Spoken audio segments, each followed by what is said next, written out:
MRPS ఆధ్వర్యంలో నిర్వహించే అఖిలపక్ష నాయకుల సహకారంతో ఈ నెల 27న నిర్వహించే బంద్ను విజయవంతం చేసేందుకు జిల్లా కేంద్రంలోని R&B గెస్ట్ హౌస్లో అఖిలపక్ష నాయకుల సమావేశం నిర్వహించగా ముఖ్య అతిథిగా సిఎల్పి ఉపనేత ఎమ్మెల్యే జీవన్ రెడ్డి పాల్గొని మాట్లాడుతూ ఎంఆర్పీఎస్ అధ్యక్షులు కృష్ణమాదిగా ఈ నెల 17న హైదరాబాద్లో అరెస్టు చేయడం 29 వరకు రిమాండ్ విధించడం బాధాకరమని ప్రభుత్వం వెంటనే కృష్ణమాదిగను మీద కేసులను ఎత్తివేసి విడుదల చేయాలని డిమాండ్ చేశారు.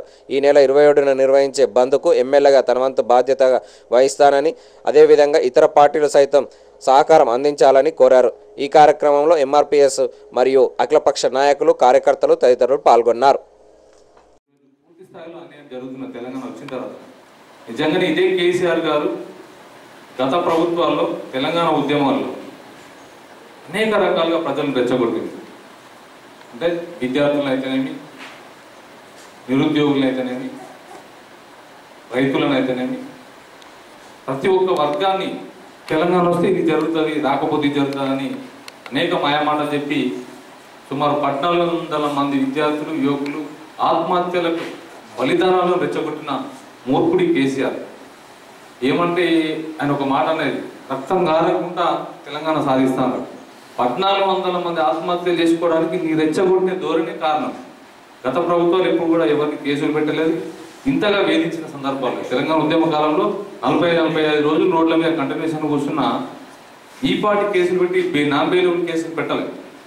అంటే ఉద్యమానికి గత ప్రభుత్వాలు కూడా తెలంగాణ కావాలి అనే కొంత ఆకాంక్ష ఉన్నది కాబట్టి వాళ్ళు సహకరించిన అప్పుడున్న అధికారులైనా గత ప్రభుత్వాలైనా చెప్తే గది తదానాలే.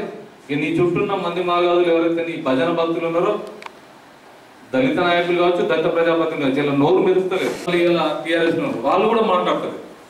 అసలు వాళ్ళకేమైంది, ఈయనకేమైంది అంటే ఈయన దృష్టిలో ఎవరు మాట్లాడితే వాళ్ళు నడగలుగుతారు. వాళ్ళను నిజంగా ఏ విధంగా వాడుకుంటున్నారంటే వాళ్ళు మెడికల్ వాళ్ళు ఏదో కాంట్రాక్ట్ బేస్ అంటే వాళ్ళకి ఏదో పర్మిట్ అయినా వాళ్ళు 4 పాల ప్యాకెట్ వాళ్ళు ఇస్తారు, లేదా నీళ్ళు వేసి 4 పాల ప్యాకెట్ ఇచ్చారు, పోవచ్చు. అరే దండం పెడతాం, ఆ పాల ప్యాకెట్లో చిన్నపిల్లలకి ఇది వాళ్ళన్న పౌష్టికాహారం లేని పిల్లలు బాగా మంది ఉన్నారు. మీరు ఇంకొకసారి పాల ప్యాకెట్ల వేసాలు పెడితే ఖచ్చితంగా మేము పెండతోటే సన్మానం చేస్తాం మీ ఫ్లెక్సీలకు. ఇక అంతకన్నా మాకు వేరే గతి లేదు. ఎందుకంటే మా నిరసన అసలు చేస్తాం. దయచేసి ఎవరైనా సరే ప్రజాస్వామ్యాన్ని గౌరవించండి.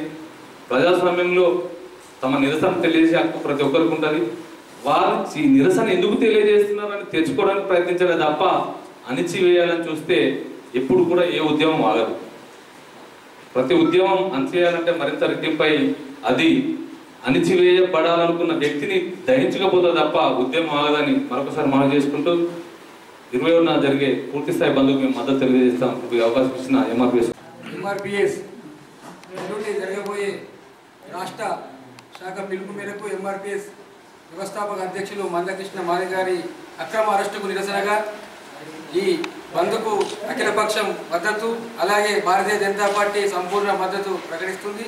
అదేవిధంగా ఈ కేసీఆర్ గారి నిరంతర పాలనకు అంతమొందించే విధంగా ఎటువంటి బాధితులు సోదరులకు అండగా ఉంటాయని చెప్పి భారతీయ జనతా పార్టీ పక్షాన అంటే శాంతియుతంగా చేపడుతున్నటువంటి నిరసన కార్యక్రమంలో మరి చెరో ట్యాంక్ బండ్ ఏ విధమైనటువంటి ఒక మరి అసాంఘిక కార్యక్రమాలు చేపట్టినప్పటికీ కూడా అరెస్ట్ చేసి ఇవాళ దాదాపు 8 దినాలు అవుతుంది.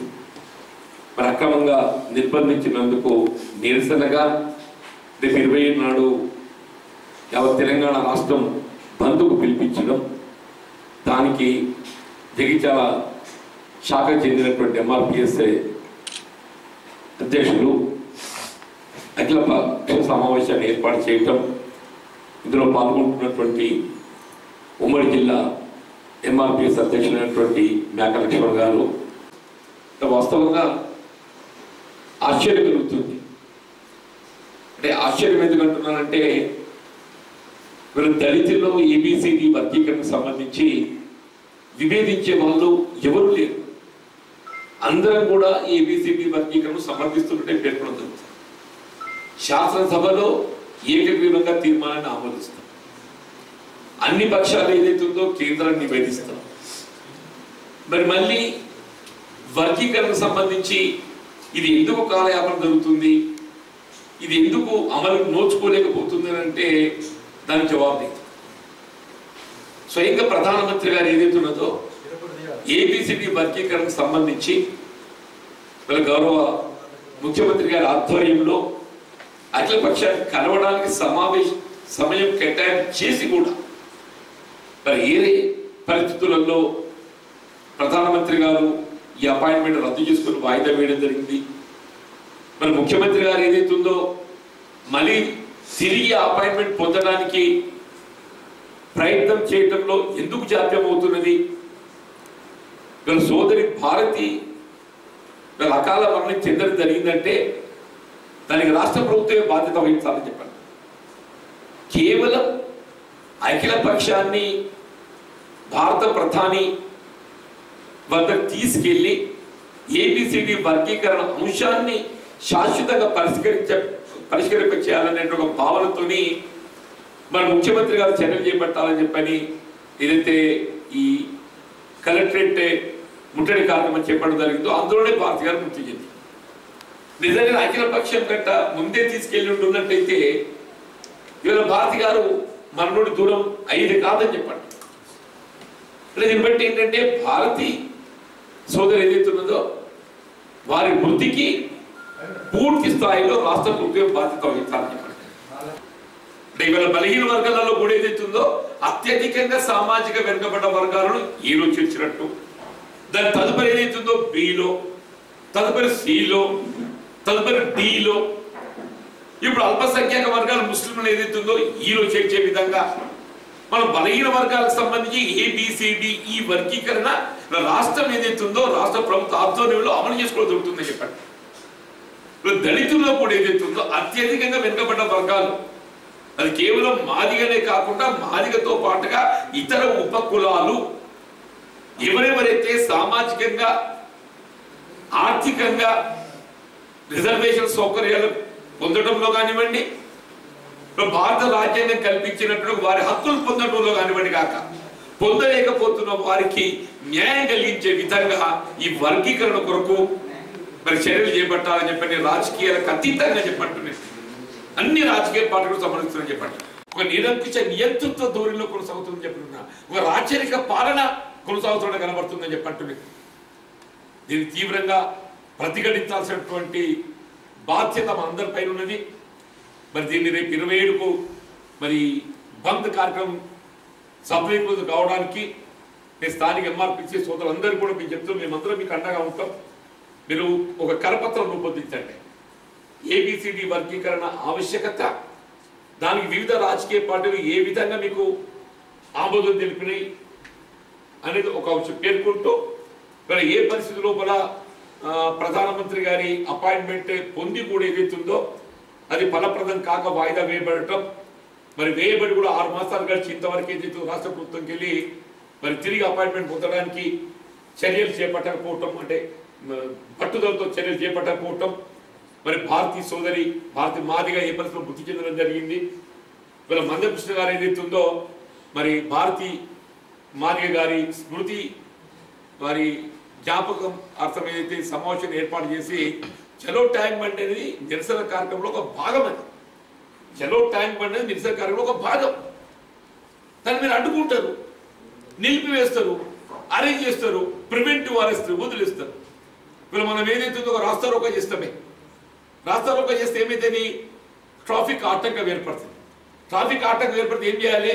మనం తీసుకెళ్తారు, అరెస్ట్ చూపుతారు, 151 కింద ప్రివెంటివ్ అరెస్ట్ కింద వదిలేస్తారు. మీరు మందకృష్ణ గారు ఏదైతుందో ట్రాఫిక్ అంతరాయం చేసింది కాబట్టి ఏదైతుందో మీరు 151 కింద అరేంజ్ చేసి సాధారణంగా నిరసన కార్యక్రమాల్లో జరిగేటటువంటి ఒక పరిస్థితి చెప్తుండే. ఇవాళ అందరూ కూడా దానికి వర్గీకరణ సమర్థిస్తూ, రాష్ట్ర ప్రజలు సమర్థిస్తూ, కేసీఆర్ గారు సమర్థిస్తూ మళ్ళీ మందకృష్ణ గారిని నిర్బంధించడం అంటే మీరు ఎవరైనా కానీ మీరు ప్రజాస్వామ్యయుతంగా నిరసన వ్యక్తం చేయాలని చెప్పారంటే మీరు తలంచినట్టయితే ఇగో దాని ఫలితం ఈ విధంగా ఉండబోతుంది అని చెప్పడానికి ఇది ఒక హెచ్చరిక అనే విధంగా ఏదైతుందో తెలియజెప్పడానికి ఇలా మందకృష్ణ గారు అనుమతి అంటే వాళ్ళు ఏమి ఇది కూడా చెప్తున్నాను. మీరు అనుమతి కోరడం అంటే ఇంటి ఉండదు. ఎందుకంటే ఇది రాష్ట్రం ఇచ్చిన పిలుపు కాబట్టి అందులో మీరు పేర్కొనండి. ఎంఆర్పిఎస్ రాష్ట్ర శాఖ పిలుపు మేరకు ఏదైతుందో ఇలా జగిత్యాలలో బంద్ నిర్వహింపజేయడానికి మరి ఇక్కడ స్థానిక ఎంఆర్పిసి ఆధ్వర్యంలో నిర్ణయించడం జరిగింది. దానికి స్థానికంగా ఉండేటువంటి రాజకీయ పార్టీలు అందరూ కూడా సంఘీభావం వ్యక్తం చేసినందుకు ధన్యవాదాలు చెప్తున్నాం. మరి రాష్ట్ర అదే మన స్థానిక పోలీస్ స్టేషన్ హౌస్ ఆఫీసర్ గారికి ఏదైతుందో మాకు కావాల్సినటువంటి ఒక రక్షణను అనుమతించగలరని చెప్పి ఇచ్చేసిన వారు అందించారు. నాడు ఏదైతుందో ముందస్తుగా మీరు పట్టణంలో తిరిగి బైక్ ర్యాలీ తీసి తెలిపండి. 26 నాడు ఏదైతుందో ముందస్తుగా సాయంత్రం 3 గంటలకు 4 గంటలకు, ఎందుకంటే సాయంత్రం 6 గంటలకు చీకటి పడుతుంది.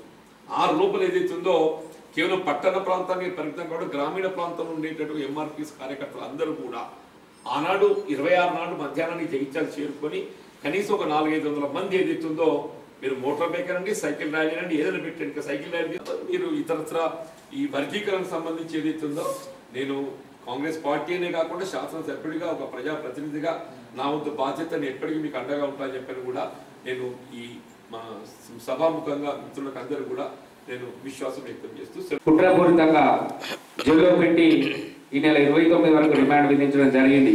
ఈరోజు మందకృష్ణ మాదిగ కాదు, యావత్ మాదిగ జాతిని కేసీఆర్ గారు మీరు జైల్లో పెట్టడం జరిగింది.